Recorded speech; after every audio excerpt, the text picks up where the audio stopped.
টুনটুন ছিল খুব দুষ্ট একটা ছেলে। স্কুলে হোমওয়ার্ক করতে তার একদম মন চাইতো না। একদিন সে খেলতে খেলতে বাজারের এক কোণে একটা পুরনো কলম পেল। কলমটা খুব চকচকে, মনে হলো যেন জাদুর কিছু আছে।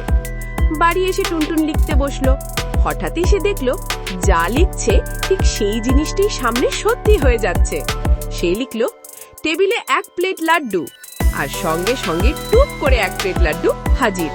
টুনটুন খুব খুশি, কিন্তু একটু পর সে লিখলো, হোমওয়ার্ক নিজেরাই হয়ে যাক।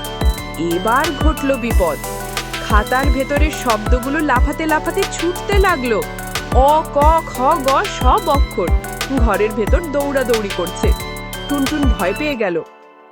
হঠাৎ কলমটা জ্বলে উঠে বলল, দুষ্টুমি করলে জাদু উল্টো ফল দেবে, মন দিয়ে পড়লে তবেই আমি তোমাকে সাহায্য করব। টুনটুন কথা দিল সে আর কখনো পড়াশুনো ফাঁকি দেবে না। সঙ্গে সঙ্গে সব অক্ষর আবার ফিরে খাতায় ঢুকে গেল। টুনটুন খুশি মনে হোমওয়ার্ক শুরু করলো। দায়িত্ব এড়ালে বিপদ বাড়ে, আর নিজের কাজ নিজে করলে জাদুর মতো ফল পাওয়া যায়। বন্ধুরা, আজকের গল্পটা যদি তোমাদের ভালো লেগে থাকে তাহলে আমাদের চ্যানেলটি সাবস্ক্রাইব করতে ভুলবে না।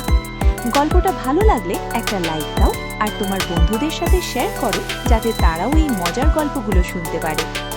আবার নতুন গল্প নিয়ে খুব শিগগিরই ফিরে আসবো। ততক্ষণ পর্যন্ত ভালো থেকো, হাসি খুশি থেকো।